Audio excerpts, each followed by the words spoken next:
বাড়ি থেকে বেশ খানিকটা দূরে একটা পার্কে এসে বসে আছে রাইমা। চেহারাটা বেজায় উদাসীন, দুই চোখে টলমলে অশ্রু। কৌশিকের সাথে তুবার প্রেম ঘটিত সম্পর্ক আছে সেটা রাইমা জানতো। এরপর হঠাৎ করে ওদের গোপন বিয়ের কথাও জেনে যায়। তবুও রাইমা হাল ছাড়েনি। ভেবেছিল গোপন বিয়েই তো, চিকন সুতার মতো সম্পর্ক, একটান দিলেই ছেড়ে যাবে, এত আহামরি কিছু নয়। কিন্তু ওদের সম্পর্ক যে এতটা ঘনিষ্ঠ পর্যায়ে চলে গেছে সেটা রাইমার কল্পনাতেও ছিল না।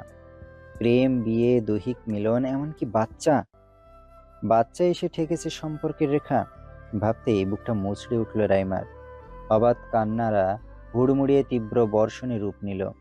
আবেগ সামলাতে না পেরে দুই হাতে মুখ ঢেকে হু হু করে কেঁদে ফেলল রাইমা। কাঁদতে কাঁদতে গলা বসে গেছে মেয়েটার, তবু কান্না থামছে না। রাইমা যখন আপন মনে কান্নায় বিভোর, ঠিক সেই সময় কেউ একজন আলতো করে হাত রাখলো রাইমার কাঁধে। আচমকা কাঁধে কারো হাতের স্পর্শ পেয়ে চমকে মাথা তুলে চাইল রাইমা। নিজের পিছনে সিফাতকে দাঁড়িয়ে থাকতে দেখে সঙ্গে সঙ্গে চোখ সরিয়ে নিল। সিফাত চুপচাপ গিয়ে রাইমার পাশে বসলো।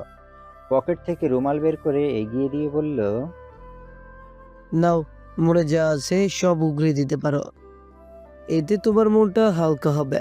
ভয় নেই, আমি কাউকে কিচ্ছু বলবো না, ভরসা রাখতে পারো।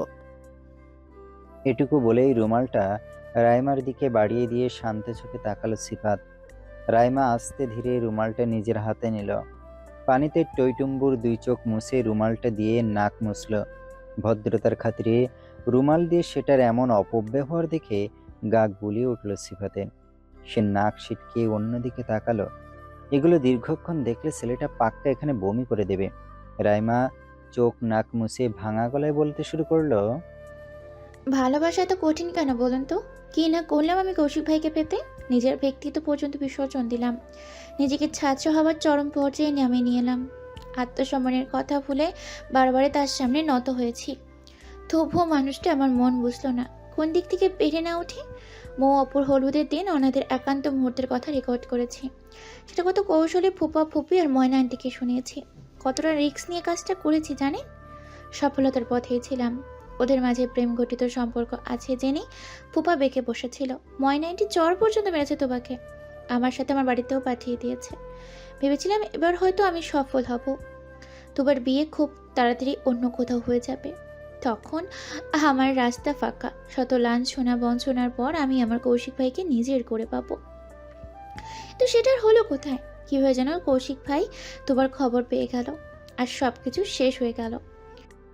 বলতে বলতে আবারও বাঁধ ভাঙা কান্নায় ভেঙে পড়ল রাইমা।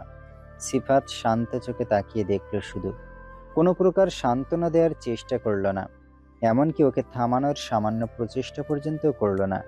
কাঁদছে কাঁদুক, এই কান্নাও নিজের হাতে তৈরি করে নিয়েছে, এখানে কারো হাত নেই। এরই মাঝে রাইমা কাঁদতে কাঁদতে ধরা গলায় বলল, শুনেছি মন থেকে চাইলে নাকি সবকিছু পাওয়া যায়। আমিও তো কৌশিক ভাইকে মন থেকেই চেয়েছিলাম। তাহলে তাকে কেন পেলাম না সিফাত ভাই? রাইমার কণ্ঠে ছিল এক রাশ হতাশা, এক বুক হাহাকার, না পাওয়ার তীব্র যন্ত্রণা।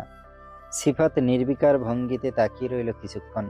জবাব দেওয়ার কোনো ভাষা তিনি খুঁজে পেলেন না। কি বা বলবে, কি বলে সান্ত্বনা দেবে? সে নিজেও তো একই পথের পথিক। সেও তো তুবাকে চেয়েছিল, একদম মন থেকে চেয়েছিল। কিন্তু নিয়তির চাওয়া বোধ হয় ভিন্ন কিছু। তাই তো আজ ওদের দুজনের প্রাপ্তির খাতা শূন্য।